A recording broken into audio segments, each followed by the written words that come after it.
ዕብራውያን ምዕራፍ 1 ከጥንት ጀምሮ እግዚአብሔር በብዙ ዓይነትና በብዙ ጎዳና ለአባቶቻችን በነቢያት ተናግሮ ሁሉን ወራሽ ባደረገው ደግሞም ዓለማትን በፈጠረበት በልጁ በዚህ ዘመን መጨረሻ ለእኛ ተናገረን። እርሱም የክብሩ መንጸባረቅና የባሕርዩ ምሳሌ ሆኖ ሁሉን በሥልጣኑ ቃል እየደገፈ ኃጢአታችንን በራሱ ካነጻ በኋላ በሰማያት በግርማው ቀኝ ተቀመጠ። ከመላእክት ይልቅ እጅግ የሚበልጥ ስምን በወረሰ መጠን እንዲሁ ከእነርሱ አብዝቶ ይበልጣል። ከመላእክትስ አንተ ልጄ ነህ፣ እኔ ዛሬ ወልጄሃለሁ፣ ደግሞም እኔ አባት እሆነዋለሁ፣ እርሱም ልጅ ይሆነኛል ያለው ከቶ ለማን ነው? ደግሞ በኵርን ወደ ዓለም ሲያገባ የእግዚአብሔር መላእክት ሁሉም ለእርሱ ይስገዱ ይላል። ስለ መላእክትም መላእክቱን መናፍስት አገልጋዮችንም የእሳት ነበልባል የሚያደርግ ይላል። ስለ ልጁ ግን አምላክ ሆይ ዙፋንህ እስከ ዘላለም ድረስ ይኖራል። የመንግሥትህ በትር የቅንነት በትር ነው።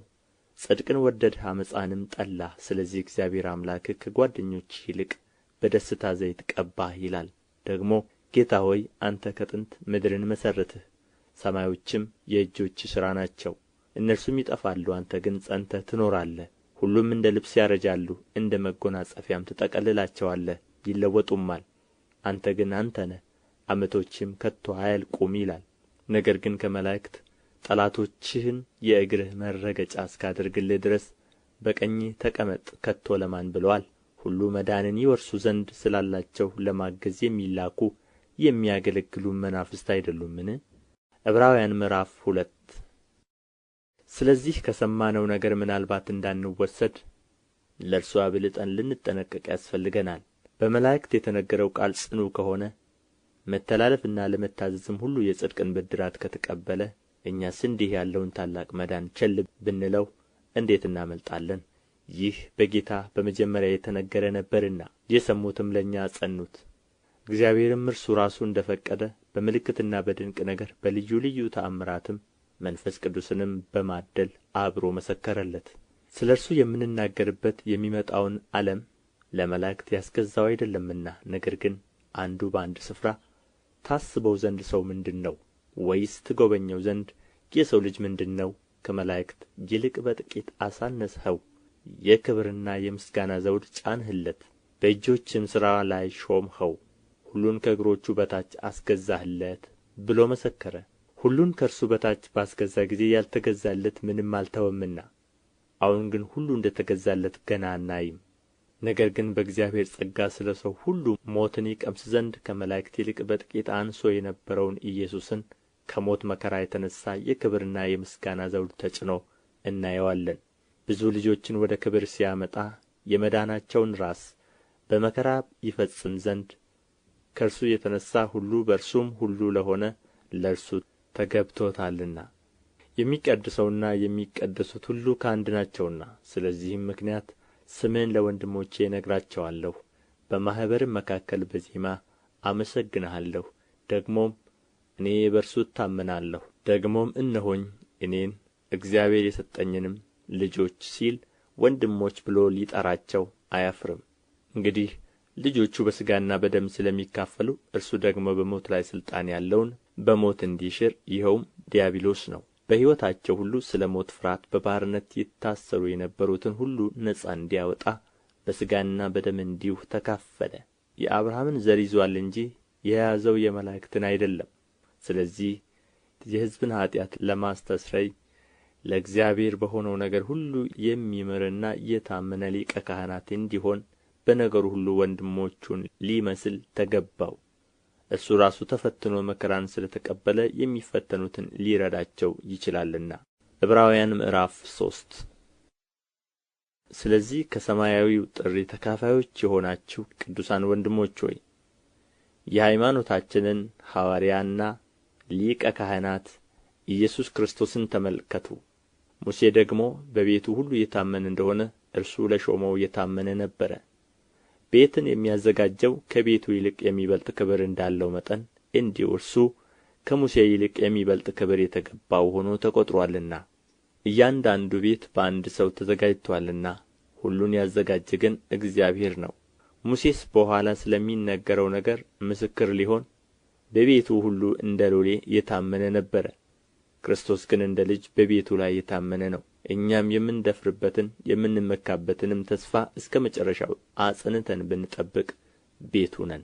ስለዚህ መንፈስ ቅዱስ እንደሚል ዛሬ ድምፁን ብትሰሙት አባቶቻችሁ እኔን የፈተኑበት የመረመሩበትም 40 ዓመትም ሥራዬን ያዩበት በምድረ በዳ በፈተና ቀን በማስመረር እንደሆነ ልባችሁን እልከኛ አታድርጉ።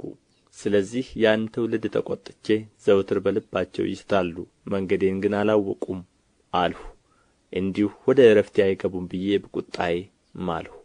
ወንድሞች ሆይ ምናልባት ሕያው እግዚአብሔርን የሚያስክዳችሁ ክፉና የማያምን ልብ ከእናንተ በአንዳችሁ እንዳይኖር ተጠንቀቁ። ነገር ግን ከእናንተ ማንም በኃጢአት መታለል እልከኛ እንዳይሆን ዛሬ ተብሎ ሲጠራ ሳለ በእያንዳንዱ ቀን እርስ በርሳችሁ ተመካከሩ።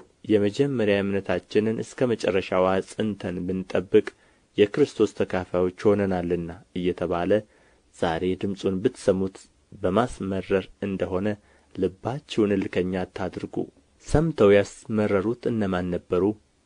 በሙሴ ተመርተው ከግብጽ የወጡ ሁሉ አይደሉምን? 40 ዓመትም የተቈጣባቸው እነማን ነበሩ? ሬሳቸው በምድረ በዳ የወደቀ ኃጢአትን ያደረጉ እነርሱ አይደሉምን? ካልታዘዙትም በቀር ወደ ዕረፍቱ እንዳይገቡ የማለባቸው እነማን ነበሩ? ባለማመናቸውም ጠንቅ ሊገቡ እንዳልተቻላቸው እናያለን። ዕብራውያን ምዕራፍ 4 እንግዲህ ወደ ዕረፍቱ ለመግባት ተስፋ ገና ቀርቶልን ከሆነ ምናልባት ከእናንተ ማንም የማይበቃ መስሎ እንዳይታይ እንፍራ። ለእነዚያ ደግሞ እንደ ተነገረ ለእኛ የምሥራች ተሰብኮልናልና። ዳሩ ግን የሰሙት ቃል ከሰሚዎች ጋር በእምነት ስላልተዋሃደ አልጠቀማቸውም። ሥራው ዓለም ከተፈጠረ ጀምሮ ምንም እንኳ ቢፈጸም እንዲህ ወደ ዕረፍቴ አይገቡም ብዬ በቍጣዬ ማልሁ እንዳለ እኛስ ያመንን ወደ ዕረፍቱ እንገባለን። ስለ ሰባተኛው ቀን በአንድ ስፍራ እግዚአብሔርም በሰባተኛው ቀን ከሥራው ሁሉ ዐረፈ ብሎአልና፣ በዚህ ስፍራም ደግሞ ወደ ዕረፍቴ አይገቡም።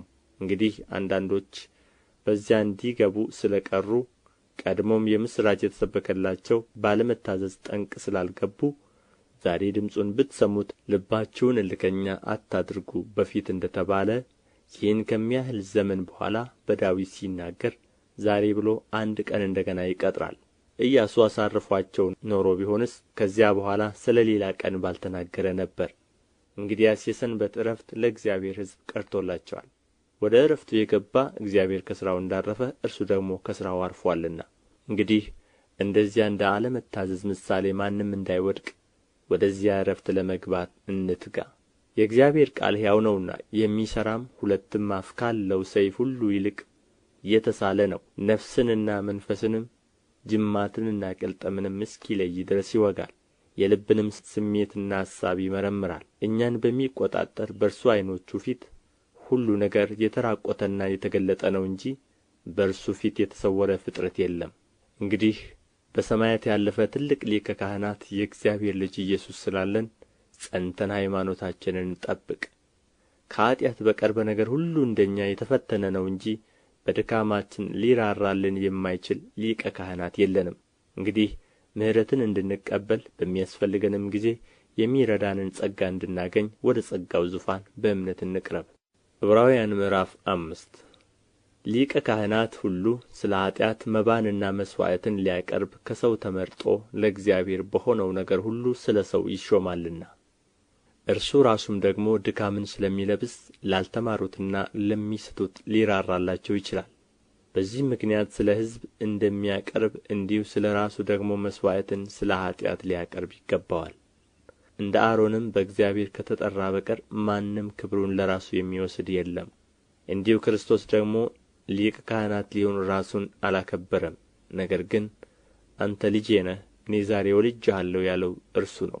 እንደዚህም በሌላ ስፍራ ደግሞ አንተ እንደ መልከ ጼዴቅ ሹመት ለዘላለም ካህን ነህ ይላል።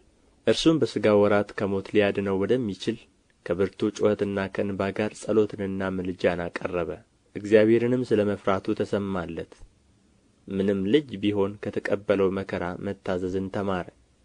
ከተፈጸመም በኋላ በእግዚአብሔር እንደ መልከ ጼዴቅ ሹመት ሊቀ ካህናት ተብሎ ስለ ተጠራ ለሚታዘዙለት ሁሉ የዘላለም መዳን ምክንያት ሆነላቸው። ስለ እርሱም የምንናገረው ብዙ ነገር አለን፣ ጆሮቻችሁም ስለ ፈዘዙ በቃል ልንተረጉመው ጭንቅ ነው። ከጊዜው የተነሣ አስተማሪዎች ልትሆኑ ሲገባችሁ አንድ ሰው ስለ እግዚአብሔር ቃላት መጀመሪያ ያለውን የሕፃንነትን ትምህርት እንዲያስተምራችሁ እንደ ገና ያስፈልጋችኋልና። የሚያስፈልጋችሁም ወተት ነው እንጂ ጠንካራ ምግብ አይደለም። ወተት የሚጋት ሁሉ ሕፃን ስለ ሆነ የጽድቅን ቃል አያውቅምና። ጠንካራ ምግብ ግን መልካሙንና ክፉውን ለመለየት በሥራቸው የለመደ ልቦና ላላቸው ለፍጹማን ሰዎች ነው። ዕብራውያን ምዕራፍ 6 ስለዚህ የክርስቶስን ነገር መጀመሪያ የሚናገረውን ቃል ትተን ወደ ፍጻሜ እንሂድ። መሠረትን ደግመን አንመሥርት። እርሱም ከሞተ ሥራ ንስሐና በእግዚአብሔር እምነት ስለ ጥምቀቶችና እጆችንም ስለ መጫን ስለ ሙታንም ትንሣኤ ስለ ዘላለም ፍርድም ትምህርት ነው። እግዚአብሔር ቢፈቅድ ይህን እናደርጋለን። አንድ ጊዜ ብርሃን የበራላቸውን ሰማያዊውንም ስጦታ የቀመሱትን ከመንፈስ ቅዱስም ተካፋዮች ሆነው የነበሩትን መልካሙንም የእግዚአብሔርን ቃልና ሊመጣ ያለውን የዓለምን ኃይል የቀመሱትን በኋላም የካዱትን እንደ ገና ለንስሐ እነርሱን ማደስ የማይቻል ነው። ለራሳቸው የእግዚአብሔርን ልጅ ይሰቅሉታልና ያዋርዱትማልና። ብዙ ጊዜ በእርሷ ላይ የሚወርደውን ዝናብ የምትጠጣ መሬት፣ ለሚያርሷትም ደግሞ የምትጠቅምን አትክልት የምታበቅል ከእግዚአብሔር በረከትን ታገኛለችና። እሾህና ኵርንችትን ግን ብታወጣ የተጣለች ናት፣ ለመረገምም ትቀርባለች፣ መጨረሻዋም መቃጠል ነው። ስለ እናንተ ግን ወዳጆች ሆይ ምንም እንኳ እንዲሁ ብንናገር አብልጦ የሚሻለውን ለመዳን የሚሆነውን እንዲሆንላችሁ ተረድተናል።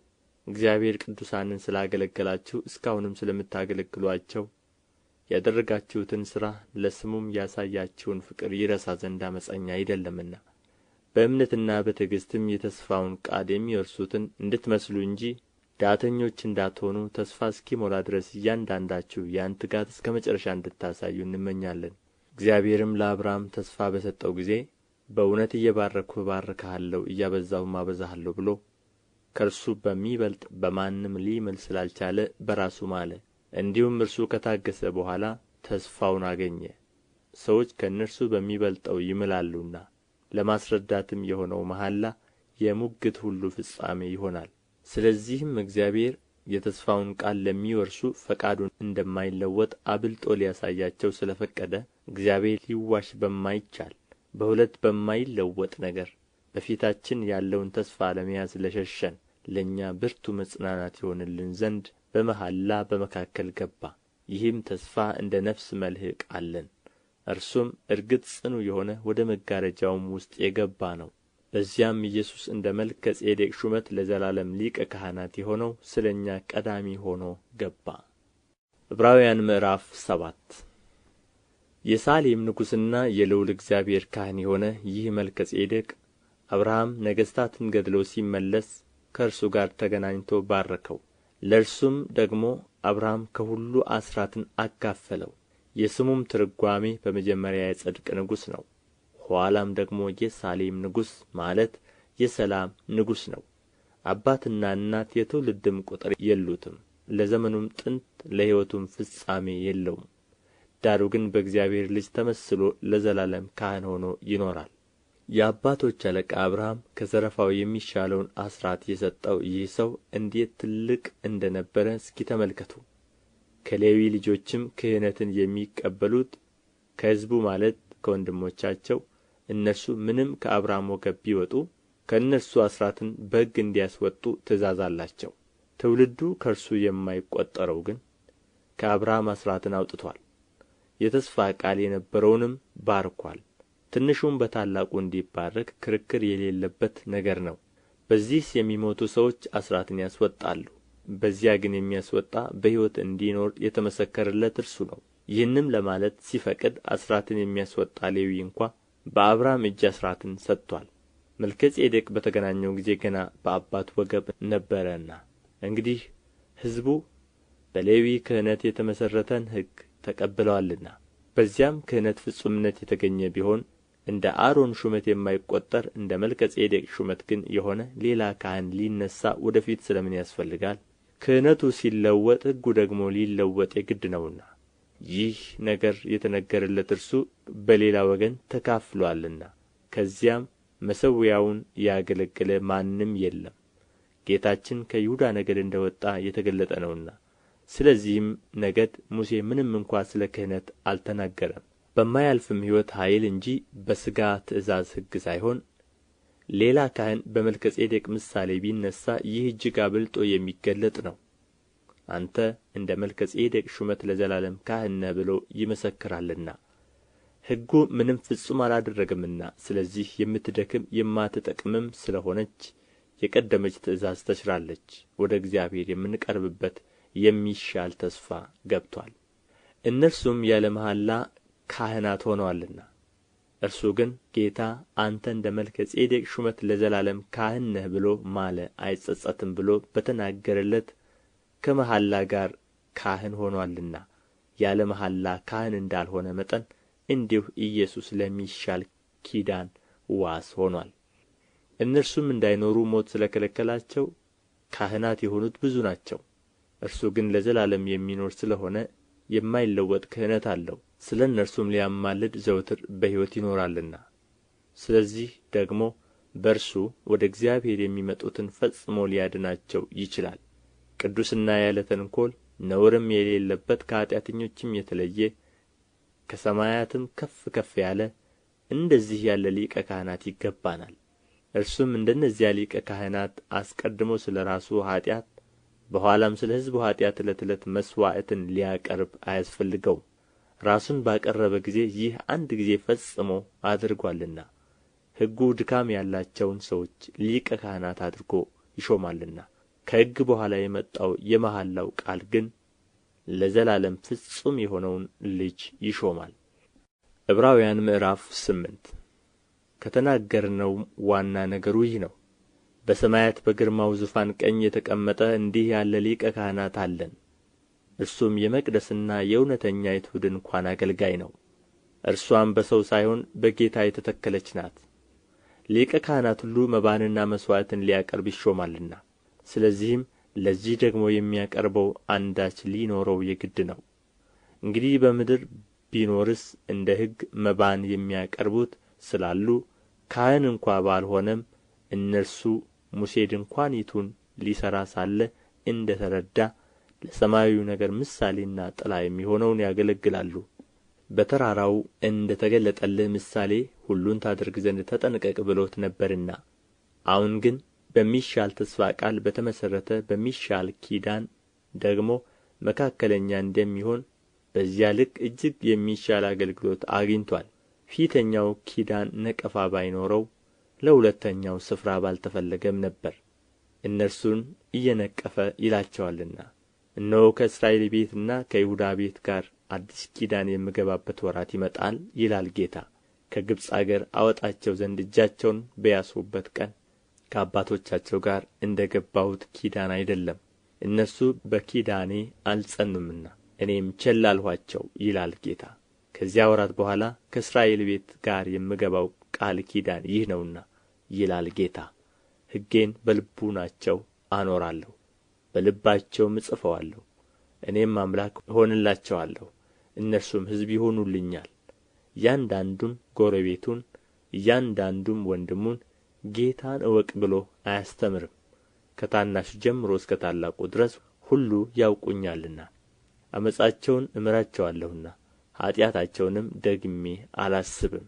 አዲስ በማለቱ ፊተኛውን አስረጅቶአል፣ አሮጌና ውራጅ የሆነውስ ሊጠፋ ቀርቦአል። ዕብራውያን ምዕራፍ 9 ፊተኛይቱም ደግሞ የአገልግሎት ሥርዓትና የዚህ ዓለም የሆነው መቅደስ ነበራት። የመጀመሪያይቱ ድንኳን ተዘጋጅታ ነበርና በእርሷም ቅድስት በምትባለው ውስጥ መቅረዙና ጠረጴዛው የመሥዋዕቱም ኅብስት ነበረባት። ከሁለተኛውም መጋረጃ ወዲያ ቅድስተ ቅዱሳን የምትባለው ድንኳን ነበረች። በዚያም ውስጥ የወርቅ ማዕጠንት ነበረ፣ ሁለንተናዋም በወርቅ የተለበጠች የኪዳኑ ታቦት፣ በእርሷም ውስጥ መና ያለባት የወርቅ መሶብና የበቀለች የአሮን በትር፣ የኪዳኑም ጽላት ነበሩ። በላዩም ማስተስረያውን የሚጋርዱ የክብር ኪሩቤል ነበሩ። ስለ እነዚህም ስለ እያንዳንዳቸው ልንናገር አሁን አንችልም። ይህም እንደዚህ ተዘጋጅቶ ሳለ ካህናት አገልግሎታቸውን እየፈጸሙ ዘወትር በፊተኛይቱ ድንኳን ይገቡባታል። በሁለተኛይቱ ግን ሊቀ ካህናት ብቻውን በዓመት አንድ ጊዜ ይገባባታል። እርሱም ስለ ራሱና ስለ ሕዝቡ ስሕተት የሚያቀርበውን ደም ሳይዝ አይገባም። ፊተኛይቱም ድንኳን በዚህ ገና ቆማ ሳለች ወደ ቅድስት የሚወስደው መንገድ ገና እንዳልተገለጠ መንፈስ ቅዱስ ያሳያል። ይህም ለአሁኑ ጊዜ ምሳሌ ነው። እንደዚህም መባና መሥዋዕት ይቀርባሉ። እነዚህም እስከ መታደስ ዘመን ድረስ የተደረጉ ስለ ምግብና ስለ መጠጥም ስለ ልዩ ልዩ መታጠብም የሚሆኑ የሥጋ ሥርዓቶች ብቻ ናቸውና የሚያመልከውን በሕሊና ፍጹም ሊያደርጉት አይችሉም። ነገር ግን ክርስቶስ ይመጣ ዘንድ ላለው መልካም ነገር ሊቀ ካህናት ሆኖ በምትበልጠውና በምትሻለው በእጆችም ባልተሠራች ማለት ለዚህ ፍጥረት ባልሆነች ድንኳን የዘላለምን ቤዛነት አግኝቶ አንድ ጊዜ ፈጽሞ ወደ ቅድስት በገዛ ደሙ ገባ እንጂ በፍየሎችና በጥጆች ደም አይደለም። የኮርማዎችና የፍየሎች ደም በረከሱትም ላይ የተረጨ የጊደር አመድ ሥጋን ለማንጻት የሚቀድሱ ከሆኑ ነውር የሌለው ሆኖ በዘላለም መንፈስ ራሱን ለእግዚአብሔር ያቀረበ የክርስቶስ ደም እንዴት ይልቅ ሕያውን እግዚአብሔርን ልታመልኩ ከሞተ ሥራ ሕሊናችሁን ያነጻ ይሆን? ስለዚህ የፊተኛው ኪዳን ሲጸና ሕግ የተላለፉትን የሚቤዥ ሞት ስለ ሆነ የተጠሩት የዘላለምን ርስት የተስፋ ቃል እንዲቀበሉ እርሱ የአዲስ ኪዳን መካከለኛ ነው። ኑዛዜ ያለ እንደሆነ የተናዛዡን ሞት ማርዳት የግድ ነውና፣ ሰው ሲሞት ኑዛዜው ይጸናልና፣ ተናዛዡ በሕይወት ሲኖር ግን ከቶ አይጠቅምም። ስለዚህም ፊተኛው ኪዳን እንኳ ያለ ደም አልተመረቀም። ሙሴም ትእዛዛትን ሁሉ እንደ ሕጉ ለሕዝብ ሁሉ ከተናገረ በኋላ የጥጆችንና የፍየሎችን ደም ከውኃና ከቀይ የበግ ጠጕር ከሂሶጵም ጋር ይዞ እግዚአብሔር ያዘዘላችሁ የኪዳን ደም ይህ ነው ብሎ በመጽሐፉና በሕዝቡ ሁሉ ላይ ረጨው። እንዲሁም በድንኳኒቱና በማገልገያው ዕቃ ሁሉ ደምን ረጨ።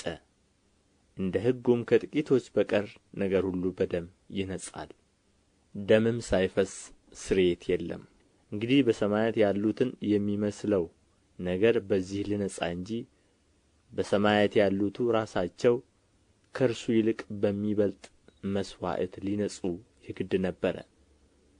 ክርስቶስ በእጅ ወደ ተሠራች የእውነተኛይቱ ምሳሌ ወደምትሆን ቅድስት አልገባምና፣ ነገር ግን በእግዚአብሔር ፊት ስለ እኛ አሁን ይታይ ዘንድ ወደ እርሷ ወደ ሰማይ ገባ። ሊቀ ካህናትም በየዓመቱ የሌላውን ደም ይዞ ወደ ቅድስት እንደሚገባ ራሱን ብዙ ጊዜ ሊያቀርብ አልገባም። እንዲህ ቢሆንስ ዓለም ከተፈጠረ ጀምሮ ብዙ ጊዜ መከራ ሊቀበል ባስፈለገው ነበር። አሁን ግን በዓለም ፍጻሜ ራሱን በመሠዋት ኃጢአትን ሊሽር አንድ ጊዜ ተገልጦአል። ለሰዎችም አንድ ጊዜ መሞት ከእርሱ በኋላ ፍርድ እንደ ተመደበባቸው እንዲሁ ክርስቶስ ደግሞ የብዙዎችን ኃጢአት ሊሸከም አንድ ጊዜ ከተሰዋ በኋላ ያድናቸው ዘንድ ለሚጠባበቁት ሁለተኛ ጊዜ ያለ ኃጢአት ይታይላቸዋል። ዕብራውያን ምዕራፍ 10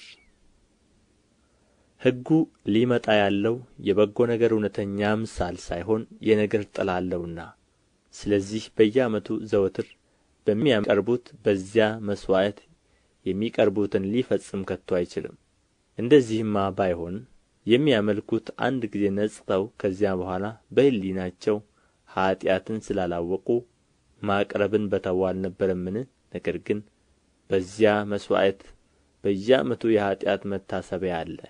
የኮርማዎችና የፍየሎች ደም ኃጢአትን እንዲያስወግድ የማይቻል ነውና፣ ስለዚህ ወደ ዓለም ሲገባ መሥዋዕትንና መባን አልወደድህም፣ ሥጋን ግን አዘጋጀህልኝ። በሙሉ በሚቃጠል መሥዋዕትና ስለ ኃጢአት በሚሰዋ መሥዋዕት ደስ አላለህም። በዚያን ጊዜ እነሆ በመጽሐፍ ጥቅልል ስለ እኔ እንደ ተጻፈ አምላኬ ሆይ ፈቃድህን ላደርግ መጥቻለሁ አልሁ ይላል። በዚህ ላይ መሥዋዕትንና መባን በሙሉ የሚቃጠል መሥዋዕትንም ስለ ኃጢአትም የሚሰዋ መሥዋዕትን አልወደድህም፣ በእርሱም ደስ አላለህም ብሎ እነዚህም እንደ ሕጉ የሚቀርቡት ናቸው። ቀጥሎ እነሆ አምላኬ ሆይ ፈቃድህን ላደርግ መጥቻለሁ ብሎአል። ሁለተኛውን ሊያቆም የፊተኛውን ይሽራል። በዚህም ፈቃድ የኢየሱስ ክርስቶስን ሥጋ አንድ ጊዜ ፈጽሞ በማቅረብ ተቀድሰናል። ሊቀ ካህናትም ሁሉ ዕለት ዕለት እያገለገለ ኃጢአትን ሊያስወግዱ ከቶ የማይችሉትን እነዚያን መሥዋዕቶች ብዙ ጊዜ እያቀረበ ቆሞአል። እርሱ ግን ስለ ኃጢአት አንድን መሥዋዕት ለዘላለም አቅርቦ በእግዚአብሔር ቀኝ ተቀመጠ። ጠላቶቹም የእግሩ መረገጫ እስኪደረጉ ድረስ ወደ ፊት ይጠብቃል። አንድ ጊዜ በማቅረብ የሚቀደሱትን የዘላለም ፍጹማን አድርጓቸዋል። መንፈስ ቅዱስም ደግሞ ስለዚህ ይመሰክርልናል።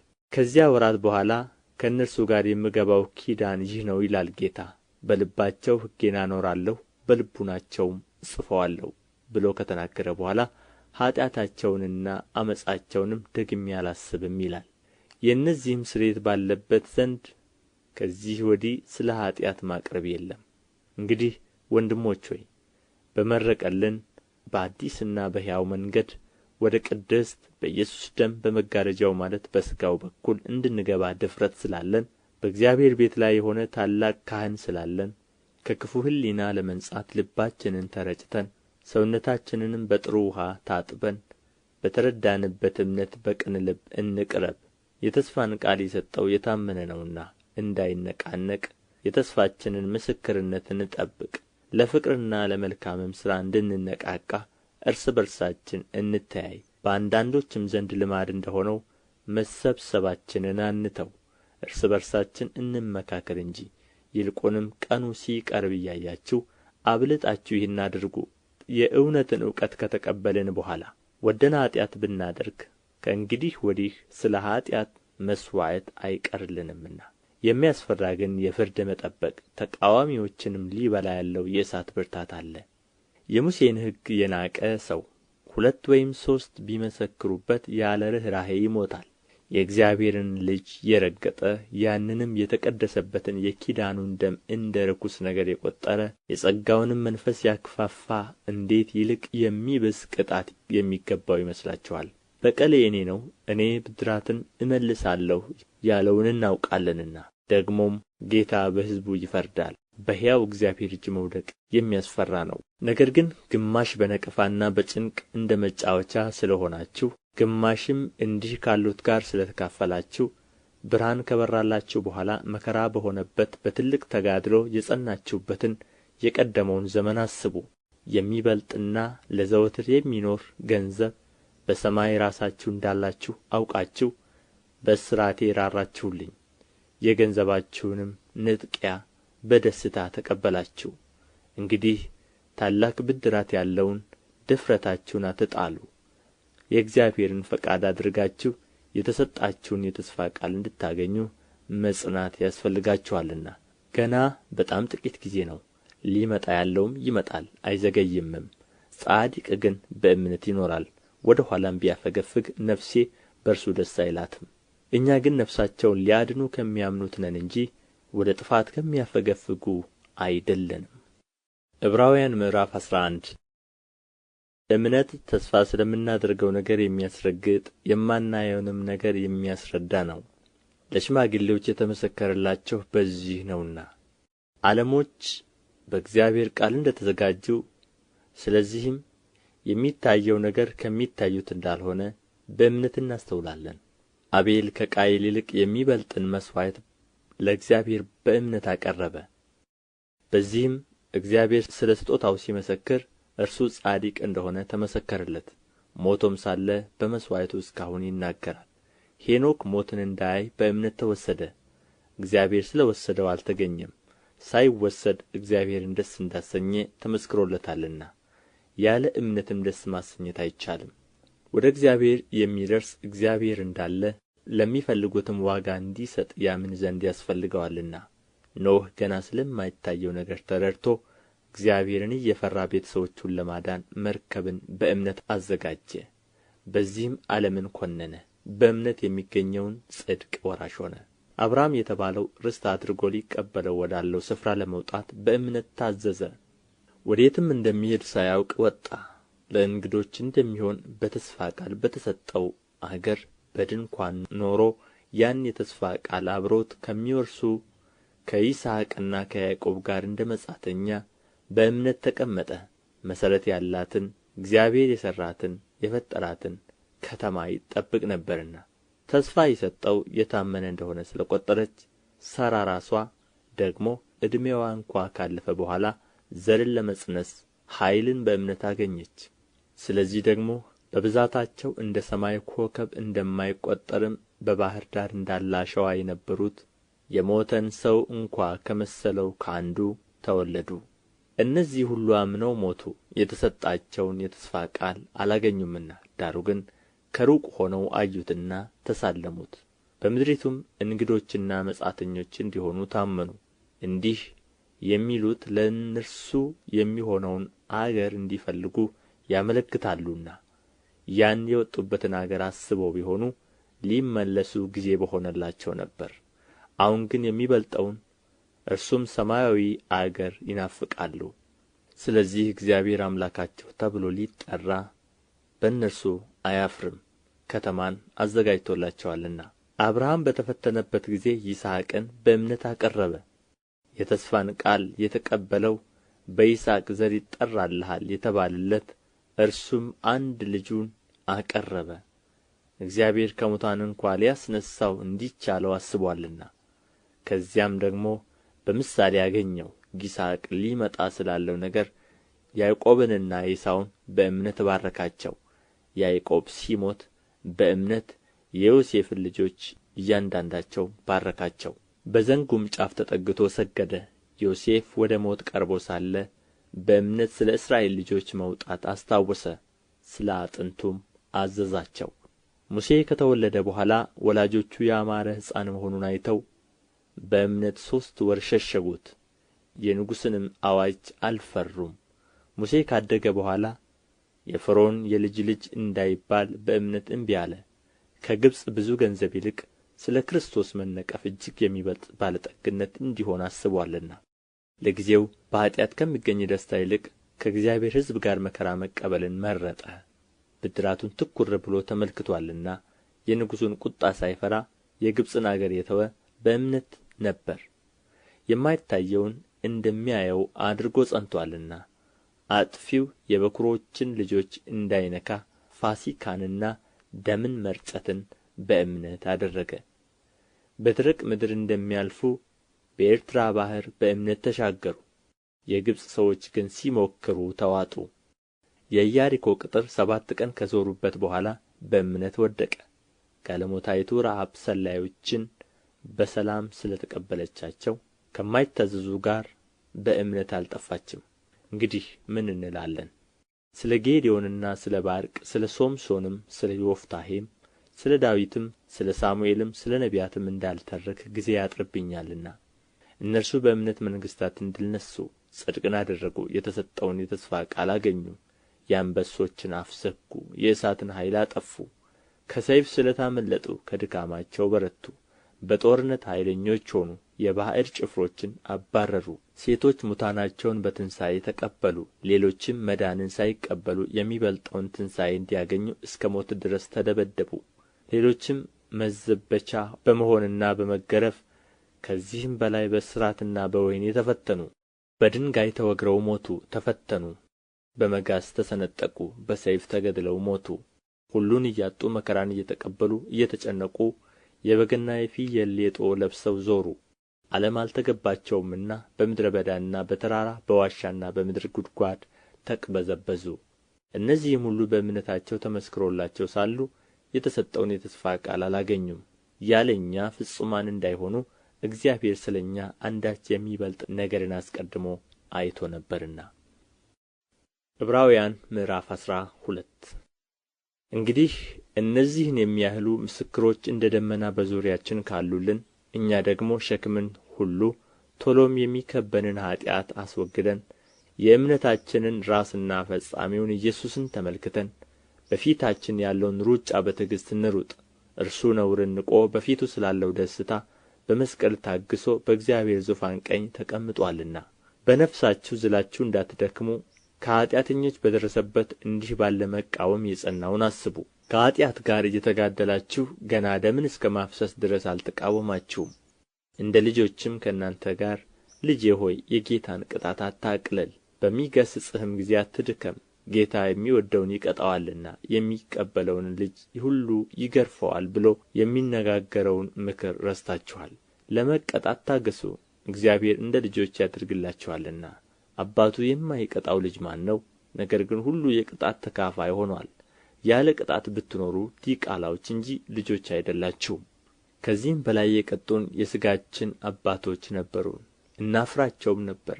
እንዴትስ ይልቅ ለመናፍስት አባት አብልጠን ልንገዛና በሕይወት ልንኖር በተገባን።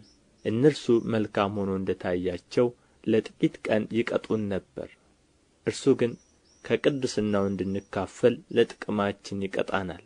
ቅጣት ሁሉ ለጊዜው የሚያሳዝን እንጂ ደስ የሚያሰኝ አይመስልም፣ ዳሩ ግን በኋላ ለለመዱት የሰላምን ፍሬ እርሱም ጽድቅን ያፈራላቸዋል። ስለዚህ የላሉትን እጆች የሰለሉትንም ጉልበቶች አቅኑ፣ ያነከሰውም እንዲፈወስ እንጂ እንዳይናጋ ለእግራችሁ ቅን መንገድ አድርጉ።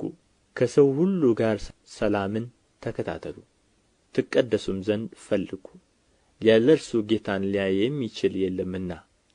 የእግዚአብሔር ጸጋ ለማንም እንዳይጎድለው ብዙዎቹም የሚረክሱበት አንድ መራራ ሥር ወደ ላይ በቅሎ እንዳያስጨንቅ፣ ሴሰኛም የሚሆን እንዳይገኝ ወይም ስለ አንድ መብል በኵርነቱን እንደ ሸጠ እንደ ኤሳው ለዚህ ዓለም የሚመች ሰው እንዳይሆን ተጠንቀቁ። ከዚያ በኋላ እንኳ በረከቱን ሊወርስ በወደደ ጊዜ እንደ ተጣለ ታውቃላችሁና። በእንባ ተግቶ ምንም ቢፈልገው ለንስሐ ስፍራ አላገኝምና። ሊዳሰስ ወደሚችል ወደሚቃጠልም እሳት፣ ወደ ጭጋግም፣ ወደ ጨለማም፣ ወደ ዐውሎ ነፋስም፣ ወደ መለከት ድምፅም፣ ወደ ቃሎችም ነገር አልደረሳችሁምና ያንም ነገር የሰሙት ሌላ ቃል እንዳይጨመርባቸው ለመኑ። እንስሳ እንኳ ተራራውን ቢነካ ተወግሮ ይሙት የምትለውን ትእዛዝ ሊታገሡ አልቻሉምና።